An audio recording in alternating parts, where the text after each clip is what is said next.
Ladies and gentlemen, we not on?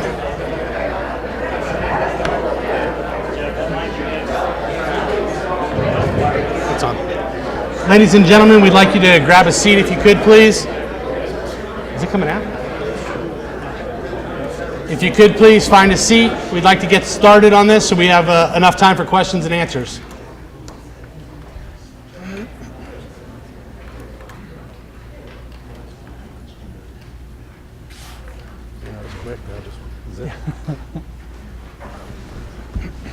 First of all, I'd like to welcome you all tonight to the town hall format that we are doing with the City of Kerrville, the City Council, and our mayor. The mayor is going to be talking on the state of Kerrville for about 30 minutes from 5:30 till 6. Then at 6 o'clock, we will open it up to questions and answers. If you do have a question and you have not filled out a card and you'd like to, please raise your hand now. We will get you a card and get that turned in. We will be putting all the cards together and making, if there's duplicate questions in there, we're going to, combine them into one so we're not asking the same question 30 or 40 times. We would like your responses tonight. We would like you to participate. That's what the city is doing this for.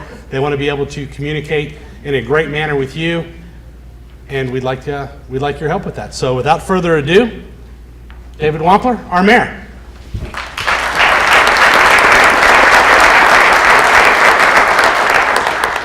Thanks, Jeff. And can everybody hear me okay? You can't?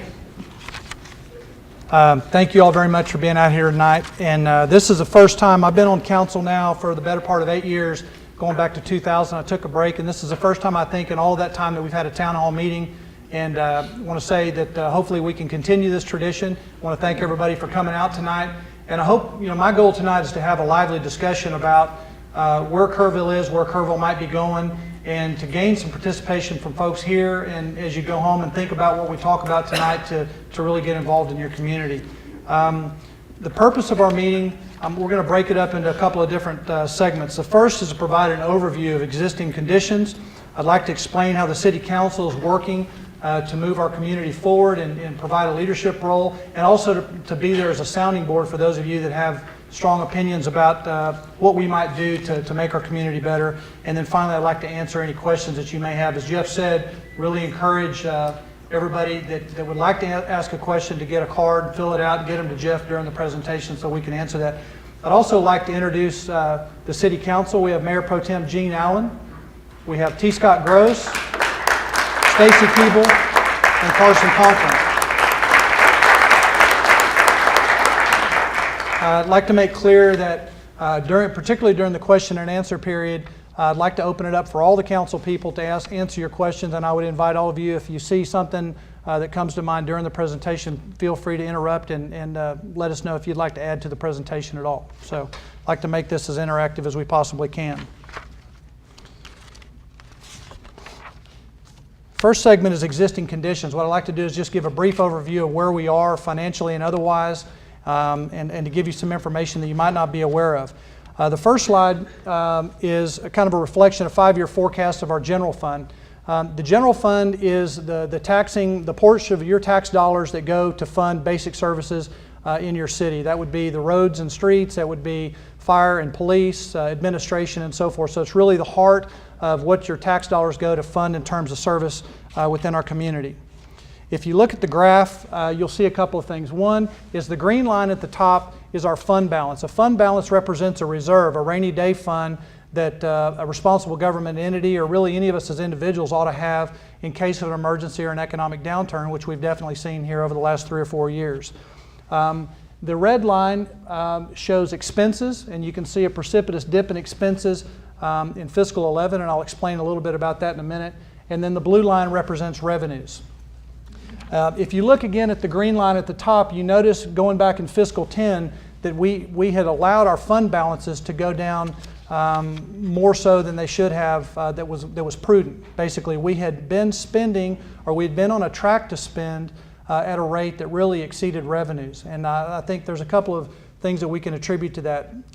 Number one, personnel expense, which represents 75% of the general fund expenditure, continues to grow. It's expensive to hire and maintain a competent employee staff. Number two, we had predicated a lot of our spending on the continued growth in sales tax which we weren't seeing. So one of the first things the council said was we need to go back and look at what we can do to reduce spending. Number one, because it makes sense, particularly in a downturn, but number two, to replenish our reserve funds going forward and get to a sustainable level, and that's exactly what we've done. The assumptions that you see here on the revenue side and on the expense side going forward show we've assumed a 2% growth rate in our community and our tax base. We've reduced and will have reduced over the last couple of years full-time equivalent personnel in the general fund from 235 in fiscal 12 to 218 in fiscal 17 through attrition. We've maintained our ad valorem tax rate, and we've made sure that revenues equal or exceed expenditures. So we've been very careful in trying to project and trying to maintain to project expenses in such a way that's responsible to maintain the tax rate, but also to adjust our personnel level to do a couple of things. One, to maintain the level of services that all of you would expect to receive as citizens inside a city, in Kerrville in particular, and to maintain your tax rate to the extent we can. I've got another slide on that in a minute. We have planned to move our reserve fund from 15 to at least to 15, if not 25% of our general fund balance. So we need to replenish that reserve fund to account for a rainy day down the road. The next slide shows another representation of the general fund that shows in more graphic detail the disparity between expenditures and revenue over the last few years. If you go back to fiscal 8 and 9, you can see that expenditures were on track to exceed revenues. And again, we all know that that's unsustainable. Going into 10, you will see that same thing, revenues and expenditures.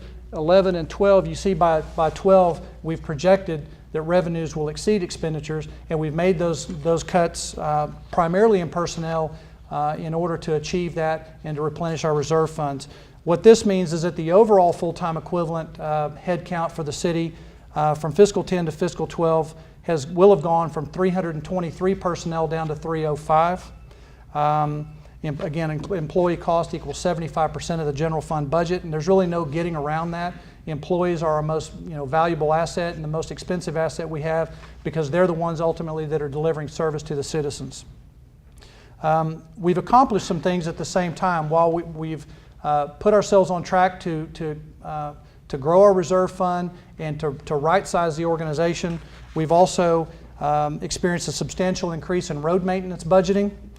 We've had balanced budgets across the board.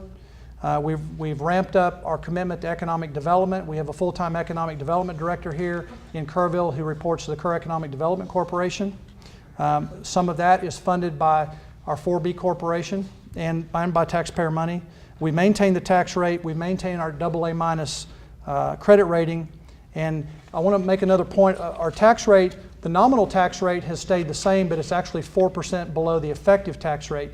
The effective tax rate would be that tax rate that would have to be levied to raise the exact same amount of money in the next year that you received in this year. As we've seen property values go down, our ad valorem base has shrunk. So if we wanted to maintain the same amount of revenue, we would have to actually raise your taxes, and we've not done that.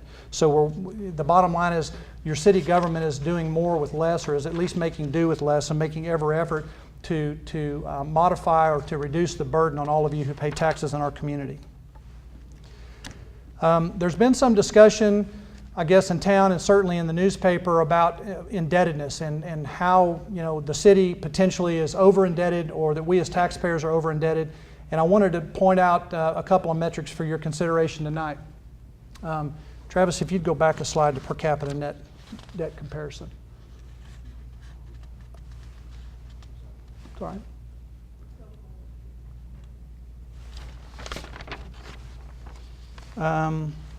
Yeah, let's take a look at that. These are cities that are within 1 hour of a major metropolitan area that have similar, I guess, characteristics to the city of Kerrville, similar tax rating, their debt ratings for the purposes of raising indebtedness are comparable to Kerrville. And if you'll see, Kerrville's per capita indebtedness is about $1,500. So that means $1,500 per person per taxpayer here in the city of Kerrville. If you go across, you'll see cities like Leander outside of Austin, obviously a high growth area, is in excess of $6,000 per capita. So this is an indication that, at least on a per capita basis, indebtedness here in Kerrville is not excessive by any means, and not what a lot of people would seem to think that we're doing. The city is definitely not going out on a willy-nilly basis and borrowing money for the sake of it. Our debt repayment as a percentage of our tax rate is about 13%. So 13% of our tax rate is allocated to debt repayment, debt service. We're well under the state limit, which is $2 per hundred. Our total tax rate's 56.25 per hundred, so you can tell that we're well under the total amount that would be necessary to meet the state maximum statutory limit. On the utility side, on water and wastewater, the council has adopted a policy to have indebtedness below 35% of total income. So we will not go above 35% of total water and wastewater income on the indebtedness side. I think there needs to be another discussion about why would a community go into debt. And I'm going to show you here in a minute a trend that we saw started back in perhaps in the 80s, but certainly in the 1990s in terms of the approach of pay-as-you-go. But I want to make it clear that this council has its vision is that it will not go into debt. Number one, it will not go into debt on the general fund side until we have a positive revenue growth. And so I think between now and say fiscal 16, 17, it's entirely feasible that we will not have any general fund debt at all. Again, we'll be concentrating on maintaining the full-time equivalent standards to provide service that you expect, and then to increase the reserve funds so that we have that rainy day. But in terms of new debt, whether it's on the water or wastewater side, through our 4B corporation, or eventually through the general fund, we have to focus on things like infrastructure. I believe we should look at sustainability in terms of the systems that are needed to provide service to all of you, quality of life issues, projects that are related to our comprehensive plan, and projects that are related to economic development initiatives that serve to diversify our tax base. So there will not be any indebtedness, at least while I'm mayor, that's not tied to one of those principles. That's not tied to a specific project or initiative that's backed up by citizen input and or by an issue that is agreed to by council that is tied back to one of those that I just outlined. I think that's an important principle to get out to folks that would question why we would go out and borrow money for a particular purpose. Travis, did we skip over the annual infrastructure? Going back to the debt issue, if you look at the decade of the 90s, the city of Kerrville spent on average $122,000 a year total in new infrastructure development. The concept was that we would pay as we go. And then when I say total investment in infrastructure development, I'm talking about roads, water, wastewater, any kind of infrastructure that would support service delivery or growth of the community. And that clearly was not a sustainable path. So we spent the entire decade spending about $1.2 million on our water and wastewater system, our road system. I can't speak exactly to why that was, but I can tell you that as a council member back in the early part of the last decade and mayor today, we can't continue to operate on that path for a lot of reasons. So over time, in 2000, 2004, and 2005 to 2010, you can see the incremental increase that's been necessary to maintain probably a B to a B minus standard across the board on all of our infrastructure. This is important going forward, and I think it's a trend that's going to have to continue for a lot of reasons. One, again, to deliver the service that you all expect from your city, but also to facilitate growth and economic development opportunities that are going to diversify our tax base. It's really important. So this council, again, is looking at ways to allocate the resources we have to accommodate this kind of infrastructure investment that's going to be necessary in the future. Historical property tax rate. Again, I mentioned this earlier. If you look back over the last, since 1994 anyway, but I guess it goes back beyond that, the nominal tax rate, the 56.25, has maintained pretty constant. So your city government over that period of time has maintained your tax rate effectively at a flat level on a nominal basis. Now, we've obviously seen ad valorem values rise over the last 15, 18 years, but on a nominal basis, your tax rates have not changed for the most part. And I would expect that to probably continue, but I will say that over a long period of time, I think it's unrealistic to believe that the cost of providing service, again, a park system, a professional, highly qualified fire and police system, a library, all the things, again, that you attribute to living in a city, the cost to provide those are going to continue to go up. And it's going to continue to be a challenge of successive city councils and city administrations to find ways to pay for those things and to maintain that budget equilibrium that's necessary.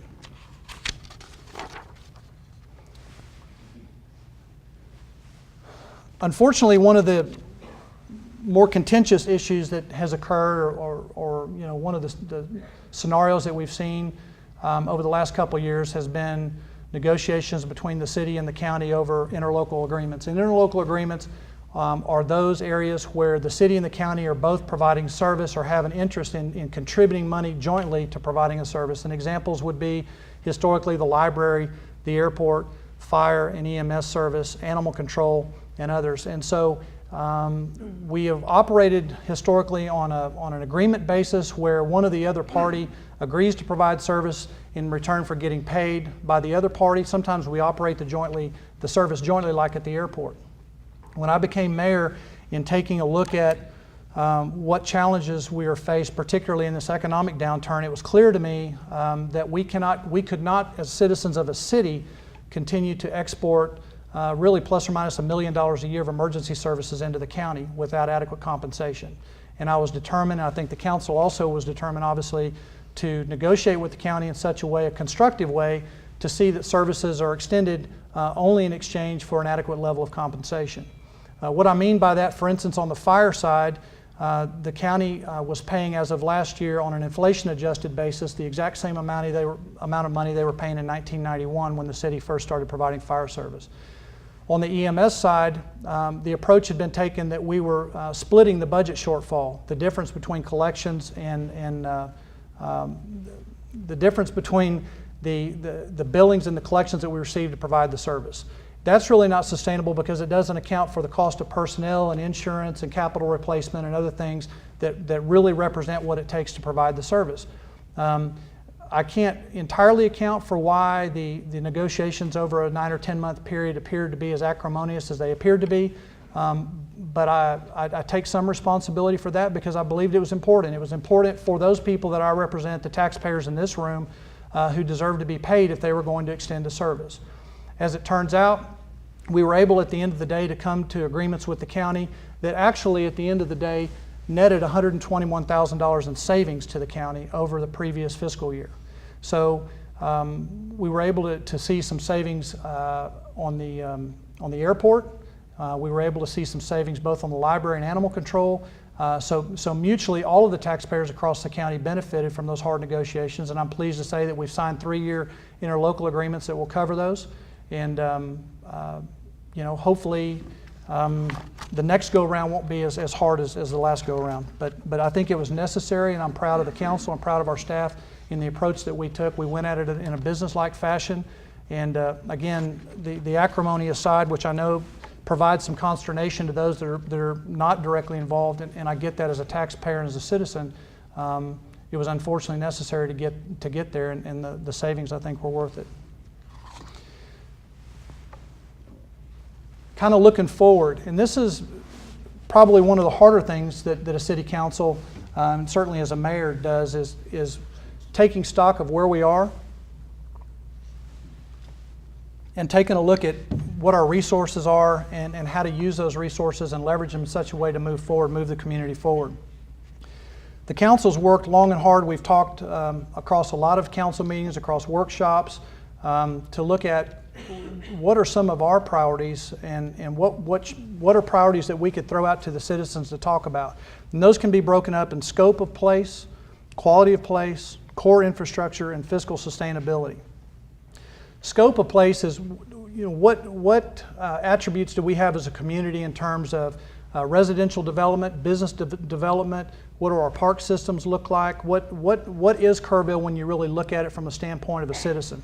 And what can we do to improve that scope and to leverage that scope in such a way that would cause people to want to move here and to relocate their families and their business? Quality of place is pretty simple. I think a lot of people in this room probably came here for that sense of quality of place, whether it's the Hill Country in general or Kerrville in particular. And I think we need to continue to leverage that quality of life issue to make it easier for business owners and for retirees and for folks to want to move to the Hill Country, move to Kerrville and contribute to our economy. I think that over time is really going to be essential to diversify our tax base. And finally, fiscal sustainability. I spent the first part of this presentation talking about what steps this council's taken to maintain fiscal sustainability out through the next several years, and I hope that we can continue on with that concept. What are some of the things that we have in our favor? Well, the Kerr County Airport is one. Again, it was a subject of some interesting negotiations, and I think it caused some people on the sidelines to say, well, why do we even have an airport? Well, we have 300 acres out there of undeveloped dirt. We've got utilities. We've got an airport master plan in place. We've got a dedicated group of folks on the airport board that are looking ways to leverage that asset to provide economic benefit to Kerrville, and we're already seeing that economic benefit. I'm a pilot, I own an airplane, I use the airport myself, and I see firsthand the airplanes that are coming in and out of town, the people that are coming here to go to business meetings or to use our area for recreation, and it provides a huge economic boon to our community, and we need to continue to try to grow and support that. The CCN, there might have been some misunderstanding. CCN stands for Certificate of Convenience and Necessity. In the past, there have been water systems created outside in the extraterritorial jurisdiction of the city or outside the city that the city ultimately becomes responsible for. And when I say the city, I mean you, the taxpayers. If a substandard water system comes into the city limits at some point through comes into the city, we ultimately are going to have to provide tax dollars to bring that substandard system up to standard, and that's expensive. So the CCN was an attempt as a planning tool to go out and understand and to really take control for future development, water systems that are on our periphery, so that we can plan for water delivery in the future and plan for the development and the expense that it's going to take to bring those systems up to standard in the future.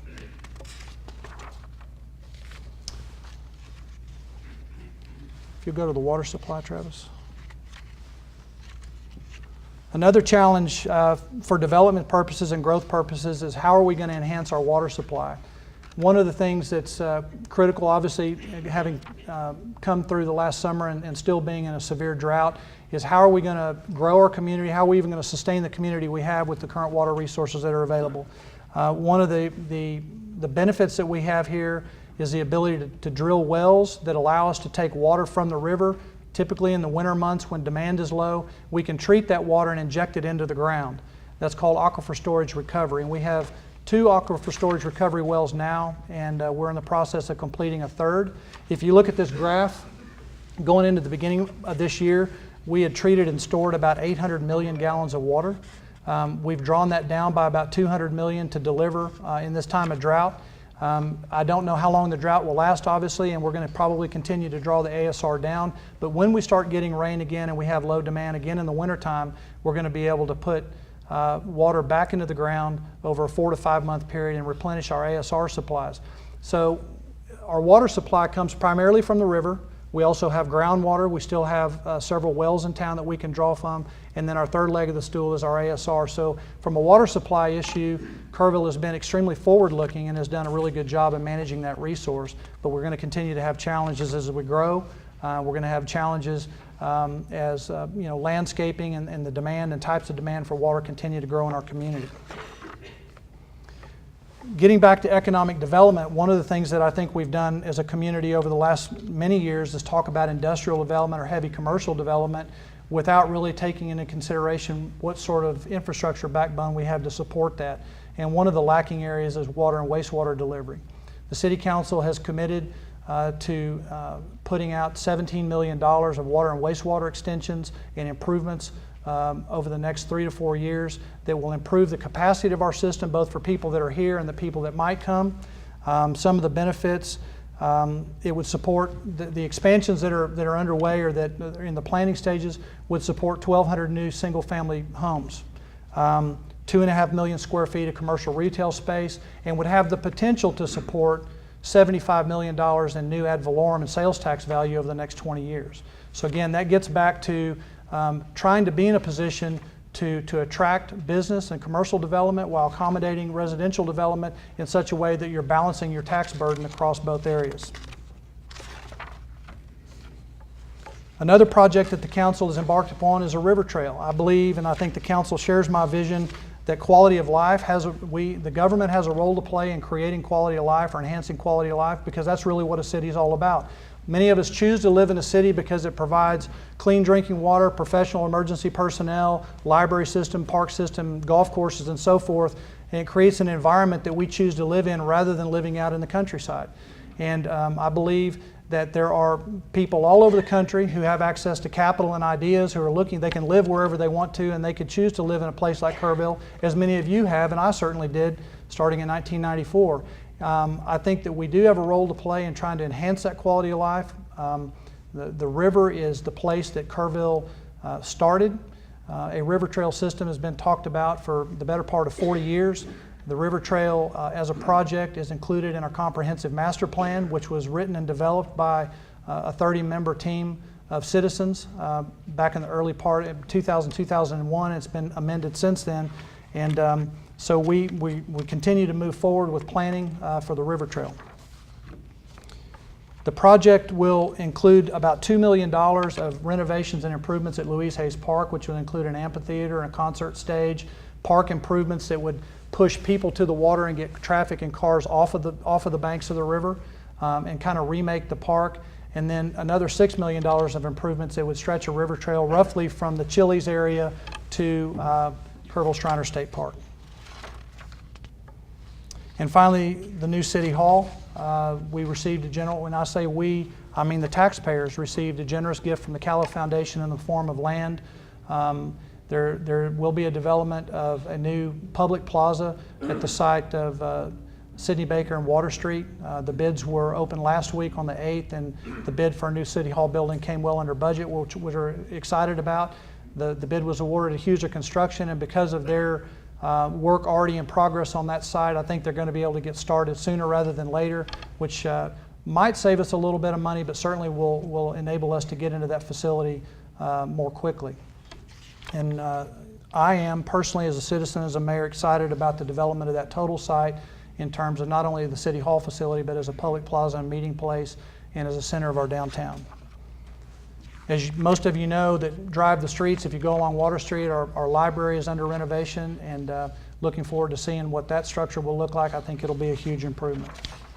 So that's a quick overview of where we are, some of the initiatives that the council have taken in terms of strategic plan and where we might go in the future. And I'd encourage anybody that has any questions. Jeff's going to come up and ask questions, and I'll be happy. I'm sure council will be happy to answer any questions that you might have. I want to thank you again very much for coming out tonight, and look forward to answering your questions. All right. Thank you, Mayor Wampler. Ladies and gentlemen, Mindy Winderling and God, I'm sitting here losing. I can't believe I just did that. Kim Meister is going to collect the cards. If you would, pass them to the center. They're coming through, or pass them down on that side, and Kim will get them, and we'll start asking some questions. Just in case you guys need that.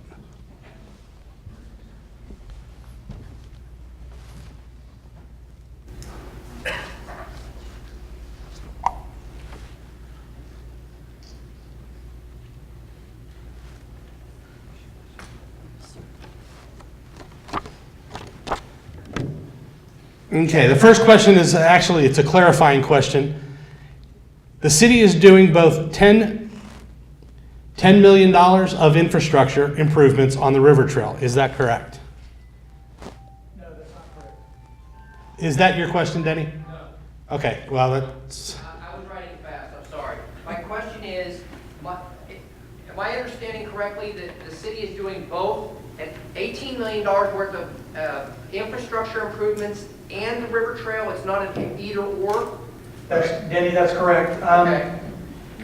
One of the things that, again, that occurs to me and I think to the council was that over the last many years, there's been a lot of consideration given, particularly to the economic development side, of what I call a deal-centric focus, meaning that a deal comes to the citizens of the city or to city council or to EIC, it's evaluated in sort of a vacuum or by itself, and it's funded or it's not funded. And I think that's a failing of all of us, and I take some personal responsibility for part of that because I was on EIC and council for 6 years a few years ago.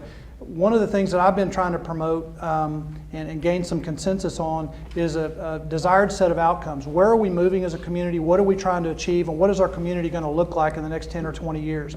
As a result of that, the council sat down with the EIC, our 4B Sales Tax Corporation, and talked about those challenges and what sort of desired sets of outcomes we might try to achieve for the betterment of our community. And two of the main things that we talked about were quality of life issues and infrastructure issues. And out of that meeting came a general consensus that the city of Kerrville, through its water and wastewater funds, through that enterprise fund, would finance $17 million of water and wastewater projects that would help support new residential construction and also encourage and support commercial construction. At the same time, the EIC members generally favored, and it was unanimous eventually, generally favored funding the debt service associated with building the river trail. So basically it was looking at what are our challenges and how do we go about accomplishing those challenges in a mutually beneficial way. So to answer your question, it's $17 million that the Water and Wastewater Fund will support. The EIC has since agreed to spend $1 million or so out on Harper Road to extend that in our secondary gateway to promote responsible development there, and then also to fund the debt service on the river trail. Does that answer your question? Okay, now there was a second part of the question. Denny, do I need to clarify that as well? I have that. Okay, if the river trail really only costing the city an additional $60,000 a year? Well, I would say the short answer to that is no, but the way that it's being financed, there is current indebtedness that the EIC has taken on going back to I think 1995 or so. That indebtedness will be paid off in 2014. So the EIC has agreed to take on the repayment of the indebtedness associated with the river trail, and that indebtedness will run out 20 years. I think the question is, will our debt service payments go up appreciably from 4B? And the answer to that is no. The amount of money of debt service relative to EIC revenue related to EIC indebtedness now will remain essentially flat for the next 20 years. Okay, Mindy?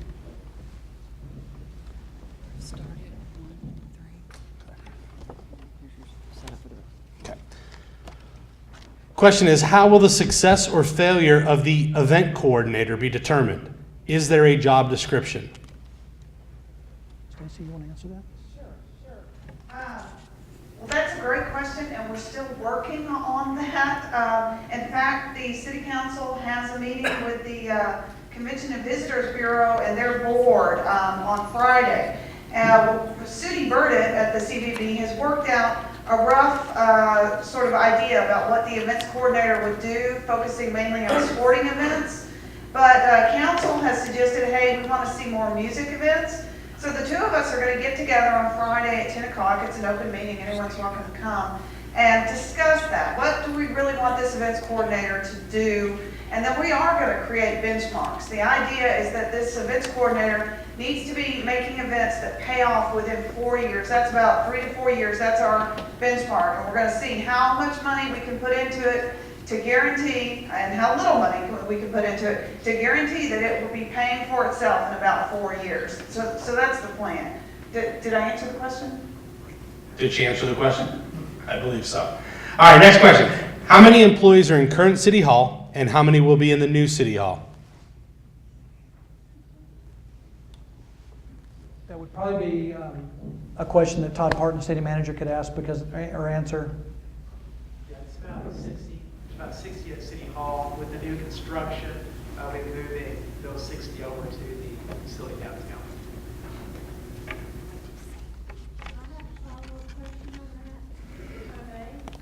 Go ahead. Why is the new City Hall that we're building not going to be large enough to house all of the employees, from what I have heard, to house all of the current City Hall employees, so that we're going to have to lease additional space in other buildings to house these employees? Okay, the follow-up question was, why is the new City Hall not being built large enough, as she believes, to house all the city employees so we don't have to lease any other space? Is that correct? Okay. Without telling you the exact numbers, because honestly I don't know the numbers, but I will tell you that the comprehensive master plan for the city has a city hall requirement of for planning purposes, a 50-year need in the city of Kerrville for I think a 50,000 square foot city hall facility based on population growth. The city hall facility that is being built on the downtown site donated by the Callow Foundation will be about 15,000 square feet. But other property being given to the city across the street, across Sidney Baker, that's located in the parking garage, in the current cancer center, and elsewhere, actually gets us to somewhere in the mid 30,000 square feet total square footage. So there will be eventually a consolidation of city operations generally on that site. So, I mean, I'm not going to tell you that there won't be the need to lease space in other parts of town for whatever reason, but there will be a general consolidation of city offices, either in the new City Hall building or in the ancillary space that's located across the street. Does that help? We're losing some of these spaces currently. Yeah. When City Hall's open, we'll lose some of these spaces. Please give Carson the mic and let him direct on that.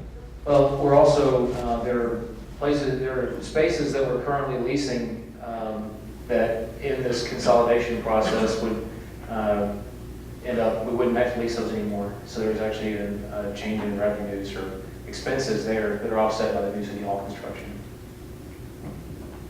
Okay. Next question. What steps will the city take to ensure future water supply will be adequate to serve projected population growth?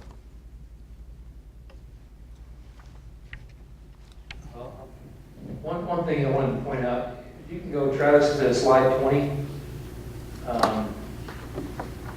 There's a map that was really difficult to read, and since we have the benefit of having some slides printed off here, I thought it might be helpful to explain a little bit better. When we talk about $18 million in infrastructure improvements, Ada described, try the one. Sorry, I don't have numbers on mine. I'm sorry. This would be the one about utility upgrades and extensions, new capacity over the next 5 years.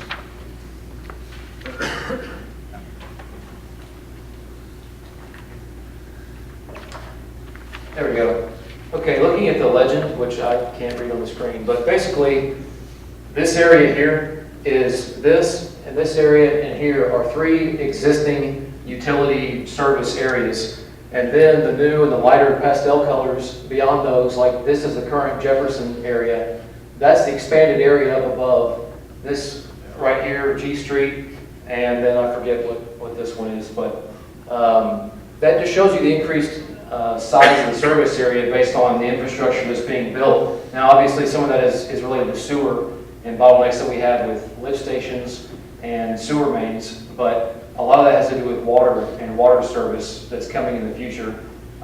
Those projects were prioritized by city staff of $18 million in priority projects that need to be done, and that kind of is a visual to show you what some of that money is going towards, among other things. And Carson, I'll just add about our water supply. We are building, as the mayor said, a third aquifer storage recovery well, which we will store water in when we can draw water. We're also acquiring water rights as and when we can, so that we can get more water out of the river. And then finally, we are going to build a 4th aquifer storage recovery well. So we're doing well in terms of places to store and keep and hold our water, and a lot better ways than other places have, mainly because we do have the river, and when the river is running well, we just take it out and store it for later. So I think our water supply issues are well in hand. No pun intended on the well. Next question. What kind of economic support is available for private, for-profit, and nonprofit organizations such as the Coming King Foundation from the city of Kerrville? And this question was not from Max. I think I would have to answer that question with regard to what is being sought. I mean, that's kind of a broad general question, but I would say that generally public support for business enterprises are predicated on the value, the benefit that are received by the taxpayers. So if a new business wants to come to Kerrville and would like to receive tax abatements or some other consideration, there need to be some clawbacks or some ways that the taxpayers are going to benefit in the long run for that. Now, not to say that either the Coming King Foundation or any other number of organizations in town don't contribute greatly to the social quality and the quality of life here in Kerrville. Absolutely, they do in their own ways. But I'm not sure, without knowing the details of what the question asker is really asking, that we can really adequately answer that question. It really has to be tied back to what's the benefit to the taxpayer. Okay. Next question. Why do communications between the city and its citizenry seem so poor?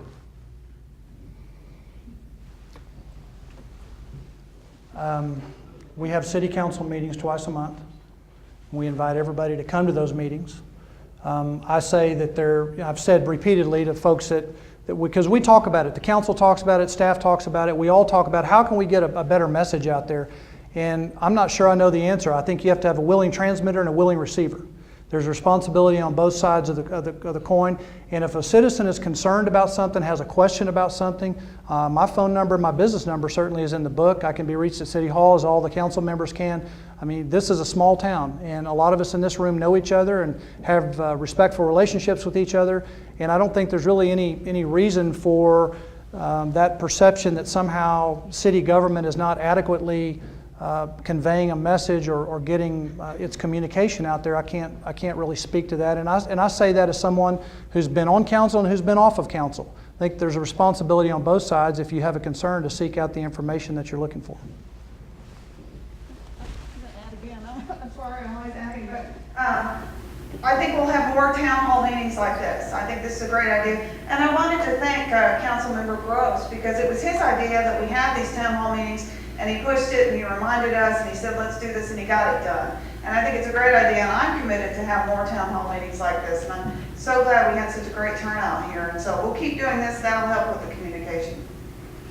Okay. The next question is in regards to the river trail, and it's a three-part question.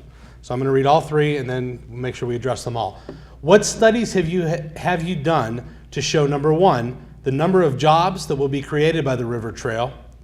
Number two, the number of additional visitors that will be generated for Kerrville from the river trail. And three, the dollar amount of the economic boost from the river trail. The answer to all three of those questions is none. That's the short answer. It's not, the River Trail project was never presented to the EIC, is never conceived by the City Council as an economic development project. It was developed as a quality of life project, which is legal under the 4B tax mandate by the legislature. The river trail is predicated on the sense of the council that it's a project worth doing, but I would go back and tell you, as I mentioned in my remarks earlier, the river trail is in our comprehensive master plan. The comprehensive master plan was written in part by a committee of 30 citizens who volunteered to write that plan with input from people across the community. One of the interesting things about initiatives that this council and previous councils have taken up, kind of independently or circumstantially, is that a lot of those initiatives are contained in the master plan. The master plan also says that City Hall, city government should be downtown. Now, this council did not go out and try to initiate that vision that was put out by those citizens, but again, circumstantially, the possibility existed as a result of the gift by the Callow Foundation, and we acted upon it for lots of reasons, not the least of which is it's a great deal for the taxpayers long term. So we have not gone out and done studies, we haven't hired consultants, we haven't done those other things that we've been criticized for over the years in terms of wasting money to come up with a reason for doing something. This is in the master plan. It's time that we take a look at quality of life issues as an engine for long-term economic development and the ability to attract people who might otherwise go somewhere else that might come to Kerrville and visit and say, I want to bring my family to this community. The river trail is one component of that. Again, emergency services, a school system, an internet backbone, water and wastewater infrastructure, roads, streets, so forth. All of those combined serve to provide a reason for people to locate their families here. And I think, again, your local government has the responsibility to look at those things, and we're prudent to implement them.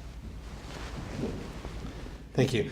There is a question that I'm going to address the answer for this, and we'll try to explain why. The question was, is there a representative of the EIC present, and will they answer questions? Yes, there are members of the EIC here this evening, but this forum is not about the EIC. It is about City Hall, City Council, and city staff. That's why it's not a board forum this evening. So the gentleman did ask another question. You've touched on this briefly, Mayor, but I'm going to go ahead and read the whole question. Since the city owns many properties suitable to locate a city hall, aside from the land being donated, why are we building on the most valuable piece of land in Kerrville, especially if the building site is not adequate? Does anybody else want to answer? Go ahead. Just because the mayor's tired. The site is adequate, no question about that. The question is, why would we build it there? This was a gift, and it came with some restrictions. But with those restrictions, and they're not tough restrictions, we're building this city hall at a price we could never, ever afford in a bazillion years.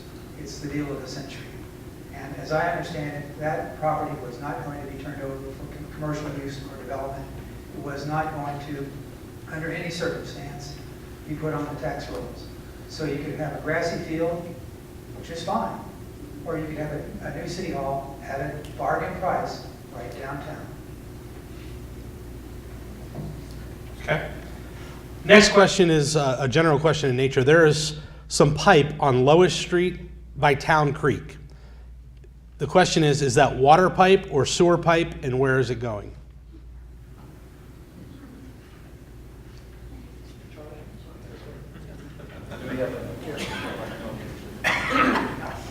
It's a sewer pipe, and it's going into relining clay pipe that we have throughout the city with this high-density polyethylene pipe. So the old clay pipe that we have throughout our city, which about 90% of our city is made up of clay wastewater pipe. Clay pipe cracks easily. We get tree roots in it easily. And this is an opportunity for us to fix those areas. That's where the pipe's being stored, and it's being inserted and taking the place of the old pipe. Okay. Next question. Does the city plan to extend sewer and water service to the Center Point area in the future? No. Center Point's an unincorporated area that's not within the city limits of the city of Kerrville. Now, having said that, long into the future, if those unincorporated areas were annexed or brought into the city for whatever reason under whatever program, then we'd be required eventually to provide that service, but it's not current. It's not part of a current utilities master plan. Next question is, was there an engineering study done on the proposed river trail? If not, why not? This is really easy, yes, it was. Would you like to expound on that and what was found maybe from the engineering study? It's a good idea. The problem was is that people were concerned it's going to wash away. I understand that, and that's a reasonable cause of concern.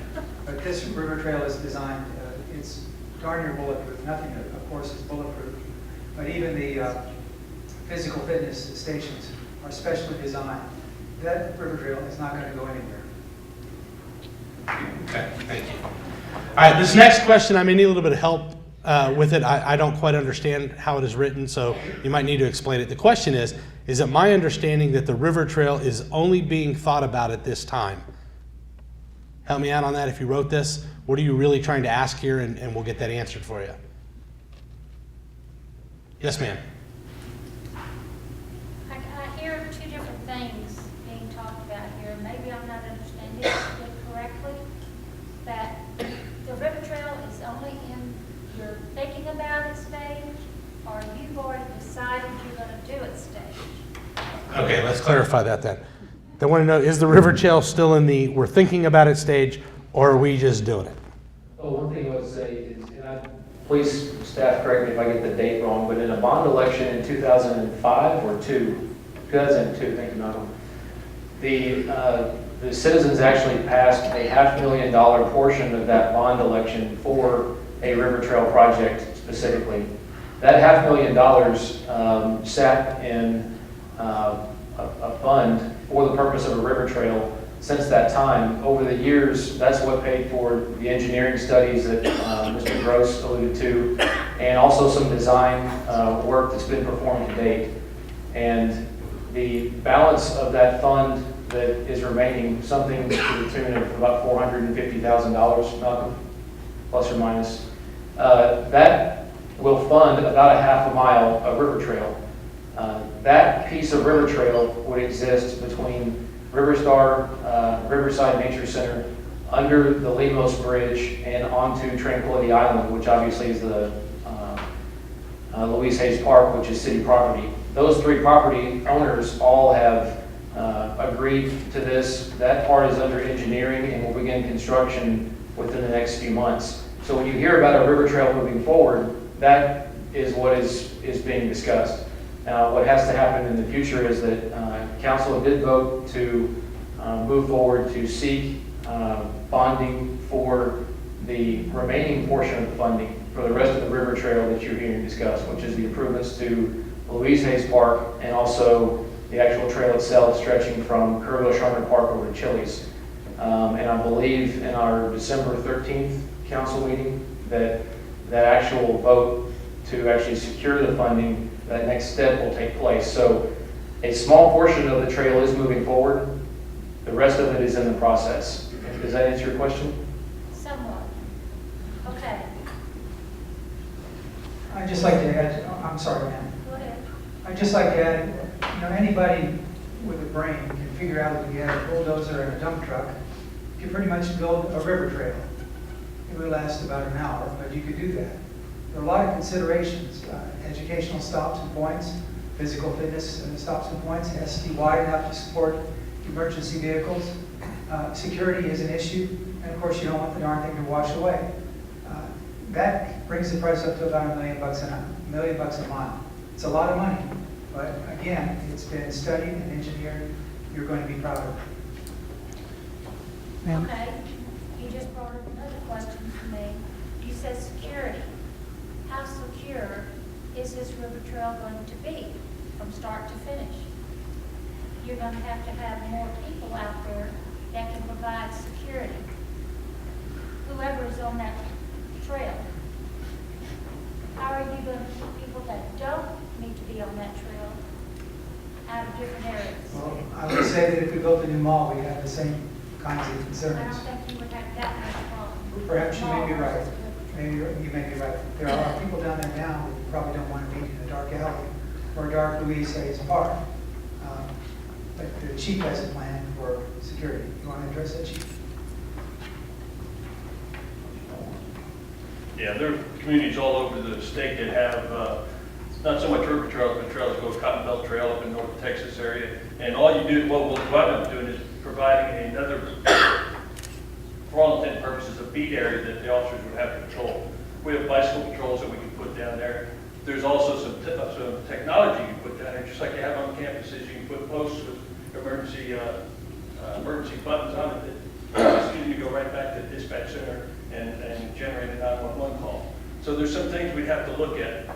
We'd have to be prepared to take vehicles down there, have access off the main thoroughfare to get down there, whether it's for police or fire EMS. So we're working on that. Excuse me, we don't have a specific plan at this time because we're only talking about a half a mile right now. But by the time the trail is implemented, we'll have something in place to do that. It'll be incorporated in part of our beat process or our sector control in that area. Mayor, I have this question for you. Is this going to be an election that everybody in Kerrville has a chance to say whether they want one or not? Not currently, ma'am. The citizens of the city, those who choose to vote, elect a council to do the best they can to make decisions for all the taxpayers and all the voters. That's what this council has done. That's what we're going to continue to do until we're no longer in office for whatever reason. The voters do have a right to have a referendum if they gather enough signatures to make that referendum necessary. That is the right under our charter. But I would say that generally and philosophically, we do have a charter, we do have a city government, we have a city council, we have a professional staff that is charged, all of that is charged with crafting budgets, implementing policy, creating policy, and doing those things that are consistent with trying to grow or at least to maintain the kind of services that we offer to our taxpayers, this being one of them. And I would say that, for instance, when we look at our budgets every year, we have budget workshops, we have budget hearings, we ask for input, and this goes back to an earlier question about the message and the communication that the council and city government has with its citizens. We don't get people coming and talking to us about the budget. We'll have a budget workshop or a budget hearing and 0 people show up to talk about what we're doing. As your representatives, not as your leaders, but as your representatives, those people who are entrusted to allocate your tax dollars as wisely as they possibly can. And so I think as a citizen and as a mayor and as a council member, it seems a little inconsistent to me when I hear people say, well, it's okay for you as a mayor, as a council to go and vote on a zoning case or to vote on a budget or to vote on this, that, or the other thing that I choose not to get engaged in. But then when you entertain an issue that I feel strongly about, I want to bite at that apple. You have the right to have a bite at the apple, and it's through the referendum process. But I don't think it would be responsible of the council to defer all of its decision-making to the citizens. I mean, if we want to do that, let's get together every other Tuesday night and vote on everything on the agenda. I'd like to ask, we do have a few more questions here, but I'd like to ask, if you do have a question, please write it down, raise your hand, and we will get it picked up and get in there. I will also like to make this comment. If you have not seen the presentation on the river trail, before you make your mind up, get to one of the open forums and view the presentation. It answers a lot of these questions this evening. Fair enough. Malcolm, when is the next one, Malcolm? Tomorrow morning at 10. Tomorrow morning at 10 at the Chamber of Commerce? And then another one at 5:30. Okay, tomorrow morning at 10 and tomorrow afternoon at 5:30, Chamber of Commerce offices on Sidney Baker at 10 and 5:30. And please go see that presentation before you actually make your mind up on that. All right, next question. How does the city provide tax abatements to encourage new businesses?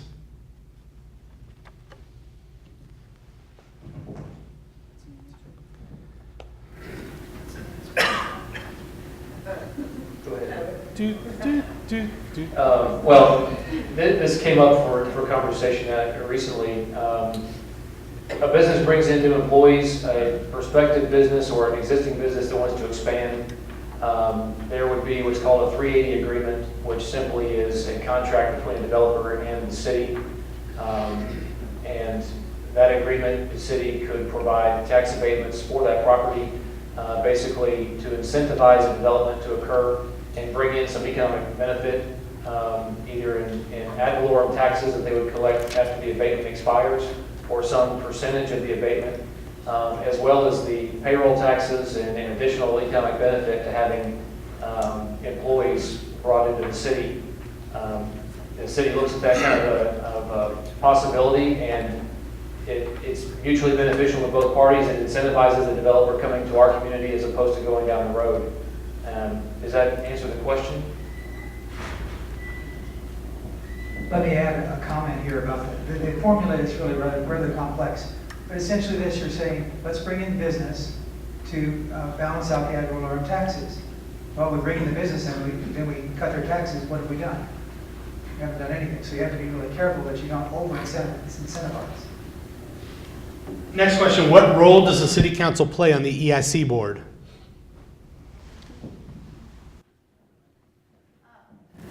That's a good question. I'm actually a city council member and I'm on the EIC board. I listen to what the council is interested in and I bring that with me to the EIC meetings, but I'm just an individual member and I'm not trying to foist the council's mission on the EIC. I am an individual member in that sense, and I think for myself, and then I recommend to the council what the EIC board has agreed upon. So the EIC board is a fairly independent board, but it's telling the council, here's something we want to do, and then the council has the ultimate say on what the EIC wants to do.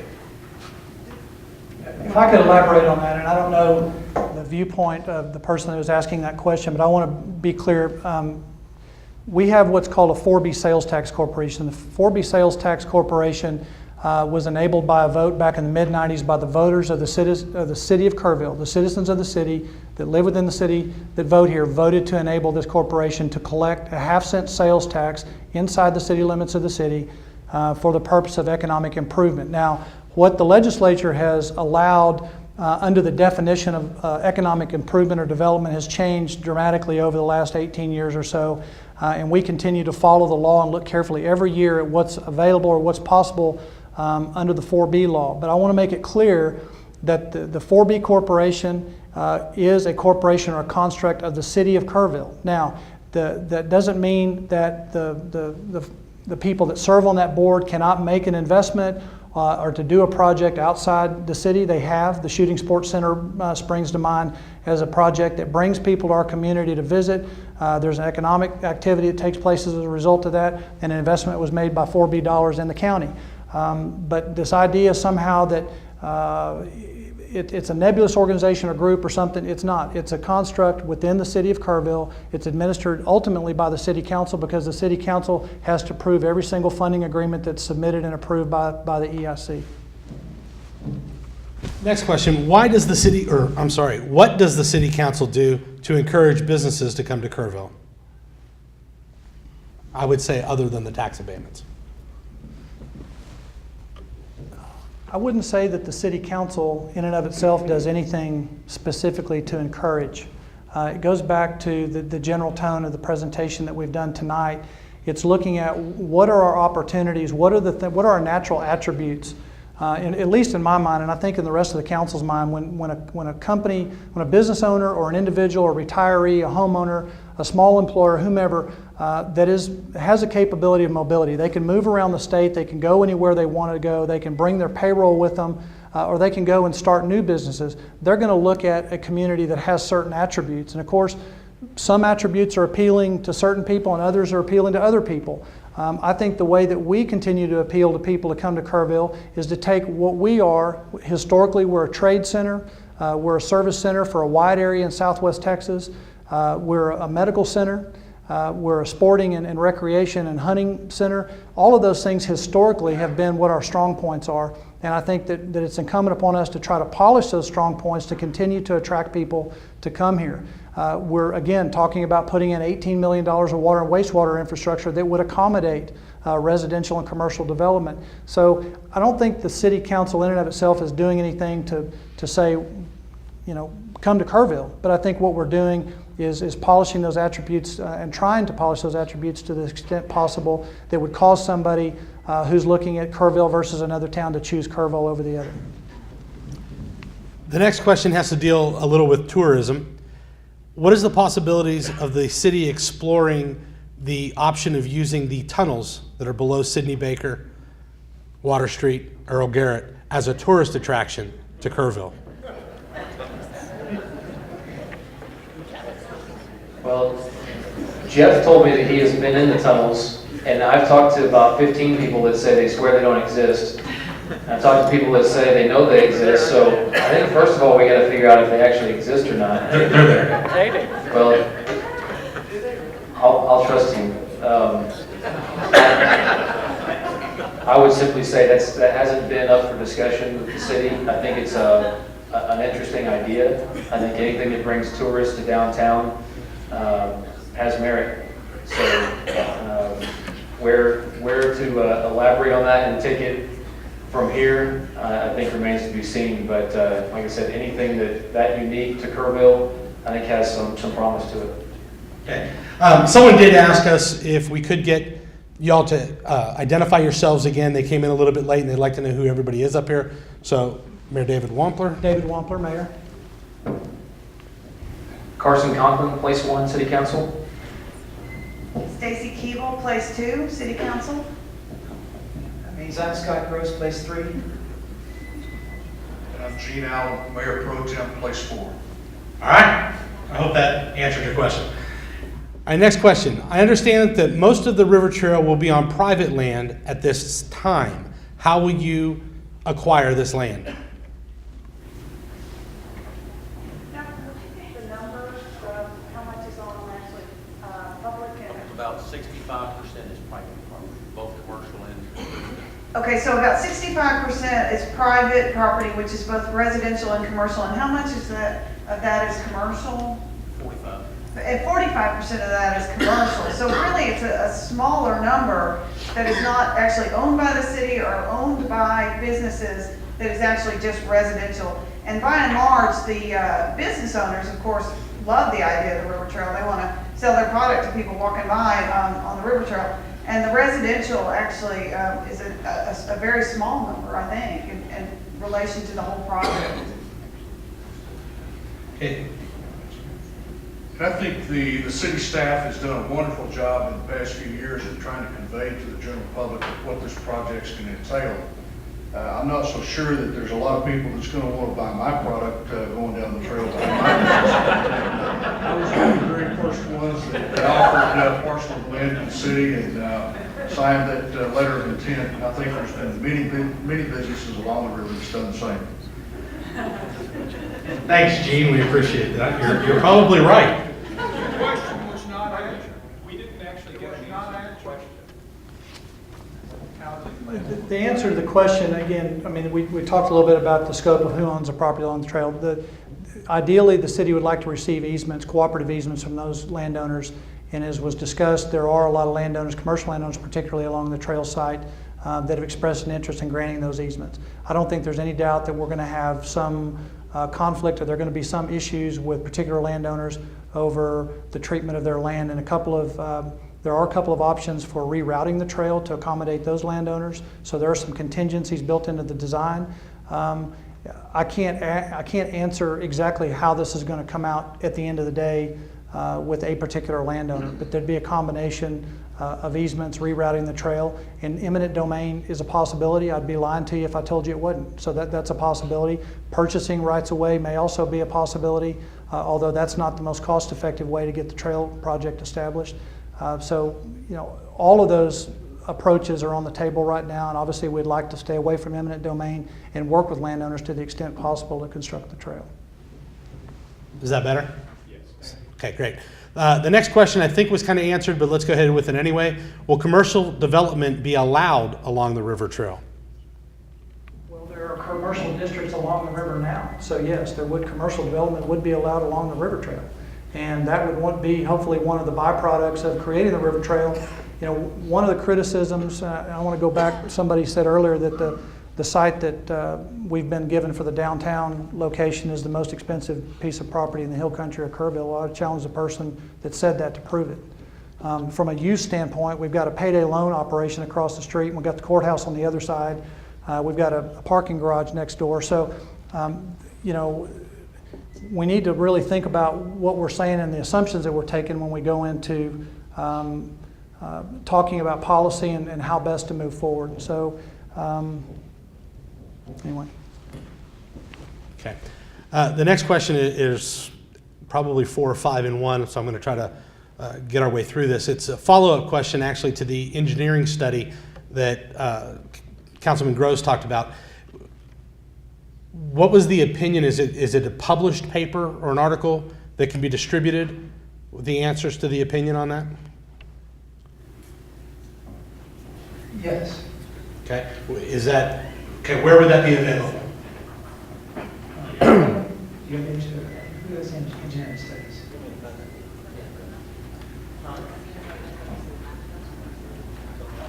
This is Malcolm Matthews, Parks and Recreation Department. In 2009, the city completed a master plan for the River Trail project. It was done by an engineering and architectural firm named Half Associates out of Austin.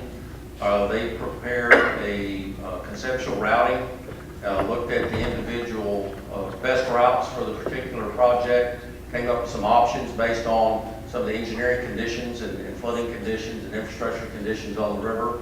So that's the document that the City Council saw in 2009 and adopted as the master plan. Malcolm, would you give someone how many miles of river trail you overseen? I've probably been involved in about 100 miles of river trail projects. I was prior director of Parks and Recreation in San Antonio for 10 years. And in the private sector for a while and did several trail projects in various cities around central Texas. How many of those washed away? Many of them get wet, which this one will, but none that I know of have totally washed away. There's always going to be an opportunity for flood damage. That's something that's a given. But our plan is, obviously, to engineer this in a way. That's the reason we hire structural engineers and hydraulic engineers on these projects, is to make absolutely sure we're putting in the best product we possibly can, and they're going to be in a floodplain that's going to be subject to flood, and that's how they have to be designed. Okay, well, Malcolm, hang on to that mic for a second, because there is a follow-up to continuing with that question. Erosion and washouts, you're saying will happen, or could happen. Could happen. But I guess the question they're trying to ask is, are they only in certain areas of the river trail, all the river trail? I mean, well, about 95% of this project is going to be in the floodplain.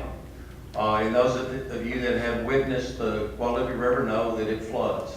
So every bit of that 95% is going to be subject to flood.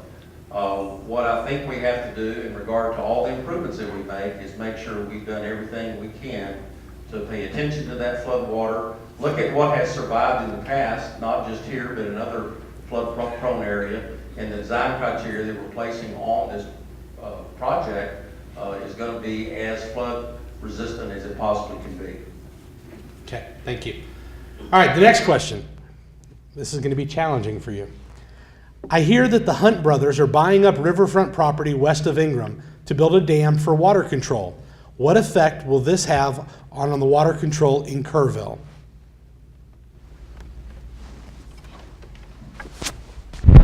I think the Hunt brothers were involved in the oil business, not the water business. And I think probably the question, the person's asking a question about Lee Bass, I'm probably guessing. Lee Bass is a member of the Bass family that made a fortune in oil and ownership of Walt Disney and some other things. And he happens to be my neighbor, property that I own with my family in West Kerr County. Lee's, I think his interest is in water and in ranching and in whitetail deer management and other things. He owns ranches all over the state. I think to go out and say that the Bass brothers or the Bass family or Lee individually is trying to buy up water in Kerr County for some nefarious purpose is probably a little bit of a stretch. He does have water on his place. He has bought property that surrounds his original purchase that drains onto his place for the purpose of enhancing the water that he owns. But I don't, it's from what I know, it's a purely recreational ranch that he owns like many others in the county. Next question. Currently, Kerrville is primarily a retirement community. What is the plan for the future economic growth in businesses and the attraction of those who can sustain them? I've talked a lot about this over the last year and a half in terms of setting a vision for our community. And, again, we're looking for input here from the community about the vision for where we go forward. But a couple of observations. I think we've been very successful in styling ourselves and positioning ourselves as a retirement community over the last 40 years or so. And the first generation that we attracted was the World War II folks, and then we've been very successful with Comanche Trace in attracting the baby boom generation. And it gets back to some of the earlier comments about quality of life. People moved to River Hill, they moved to Comanche Trace, they moved to Kerrville and the Hill Country in general, seeking a certain quality of life. And I think, again, it's important for all of us to consider what we can do to make the quality of life in Kerrville, take that concept to a wider vision and do those things that we can to attract people to come to our community. But the question in terms of retirement that I ask a lot of folks is, number one, the Generation X generation has about 30 million fewer people in it than the baby boom generation. And I suspect that people in Generation X, those people born after 1963, their retirements for a lot of reasons are going to look a lot different than our retirements. They're going to have different expectations in terms of the amenities that they're going to want in a community. A lot of them are probably going to have to work longer than others. And so the question I have in terms of if we're looking strictly at retirement is, what's our value proposition? What are we doing as a community to position ourselves for retirees in the future? And I don't really get a lot of answers. People haven't really thought of it in those terms. I mean, how are we going to be able to compete at a level where there's 30 million fewer people to compete for? I suspect, though, the question is, retirement has worked very well in Kerrville, but what's our next act? What are we going to do to diversify our economy? And those are the very things that we're trying to get across here tonight, is that number one, we've looked at industrial and heavy commercial development potential for the last 20 years. We've had some successes, but we've had a lot of false starts as well. We have an insufficient water and wastewater system that would enable us to attract and retain large-scale commercial and industrial development. This City Council is trying to do its best to put in place over the next several years an infrastructure backbone that would accommodate commercial and industrial development if it were to come. But I think our real possibility is to bring the 1 and 2 and 4 and 10 person shops to come to this community because they have access to capital and ideas, because they are mobile, because they can afford to and choose to live anywhere they want to live. Those people bring economic vitality to our community, and we have to find a way to attract them. I'm not sure we can recruit them. I'm not sure we can go, and as I say to everybody that'll listen, we can't drag them into town kicking and screaming. We're not going to go to a trade show and win a beauty contest. We don't have a diversified workforce. We don't have a diversified housing stock. We're not close to markets. We're not close to supplies and materials. We don't compete. We're not on the Houston Ship Channel or near DFW Airport or on the I-35 corridor. We're out here on I-10. We're in the middle of the Hill Country. We're the jewel of the Hill Country. We're the service center for the Hill Country and the 5-county area to the southwest. What can we do to expand upon and to improve that position? Those are our natural attributes, and that's what this council is trying to do. Ladies and gentlemen, that was our final question. Yes, Max. I'll submit the question in one drum. Can I take a minute, because there's an elephant in the room, and it answers a lot of these questions. Let's look through here real quick for it. If we did not ask the question, it was because there was a duplication. Can I just take a minute to explain a major tourist attraction that's coming to Kerrville that's going to change everything, and it's going to be a great blessing and benefit to the community? Can I take a minute? Sure, go ahead, Max. Go ahead, Max. Thank you. I'm Mike Steiner with the Cumming King Foundation. Let me know us, and a lot of you praying for us. I appreciate it. We're building the sculpture programs on the mountain on the Senior Cross. First, I want to apologize to the city and the community for the misinformation that we put out during the last few years. That was about the strategies. It was intentional. It was not our intention, but we were contacted by atheists from around the area and this country, and they told us that they were going to stop us from using our private property to build a sculpture prayer garden. They were going to organize, and that Kerrville Cross is on atheist websites all across America. And they didn't care about our freedom of speech, freedom of religion, or freedom of expression, or even our private property rights. They told us they were going to do everything they could to stop that. So I wanted to just take a second to share what we are doing. First of all, we're going to have miles of walking trails, and they're going to be free. This garden is being built without debt, without professional fundraisers, and without tax money. And we're trusting God to do it. We've raised $2 million, we've spent $2 million, and we've already got $3 million worth of sculptures, monumental sculptures donated by 3 internationally collected artists. The land, 23 acres, has been donated by Hershey Reed. It's worth millions of dollars. It's already become a national landmark. We've had people come from all across the country, as far away as France. I had an architecture professor that was at my Texas A&M Roman School said he was flying in a jet in New Zealand. And when the person sitting next to him found out that he was from Texas, he said, "Have you seen the cross in Kerrville, Texas?" We've got the largest tour company in the United States, Christian tour company that is ready to start booking tours. Come to Kerrville. Last week in San Jose, California, the religious planners, the meetings and conventions gathered, and the Kerrville Sculpture Prayer Garden and the cross was discussed at that meeting. We have people calling us constantly ready to come. And this garden is not only going to have sculptures, it's going to have walking trails, it's going to have picnic areas, it's going to have fountains, it's going to have waterfalls, it's going to be a beautiful place, it's going to have an amphitheater, and it's all going to be free to the community, and to the churches, and the civic groups, and everybody is welcome. And it's only being built for really two purposes, and it's to bless this community and to lift up Jesus Christ. We make no bones about it. Everybody's welcome, but that's what we're doing. We already have the support of people like Franklin Graham, Mike Huckabee, James Dobson, the CEO of Coca-Cola Bottling, Chick-fil-A, and many of those people have been out here and praying, and so it's coming. The cost is here. It's going to be here forever. And the good news is, Lord willing, we're going to be able to build the front entrance thanks to the Peterson Foundation and donations from Christians all across America. We're going to be able to open the front entrance by Easter Passover, we hope. And we're doing this on faith again. We've got that much money raised. You find out how expensive those trails are. They're expensive, and but we're going to do it. We're not going to do it. Nothing's going to stop us. God told us to do it. We're going to do it. And it's going to bless this community, and it's going to bring in jobs. It's going to bring thousands of tourists. Thank you. So, All right, ladies and gentlemen, if you filled out a questionnaire tonight, we provided your email address. You will be emailed the slideshow presentation that Mayor Wampler talked about.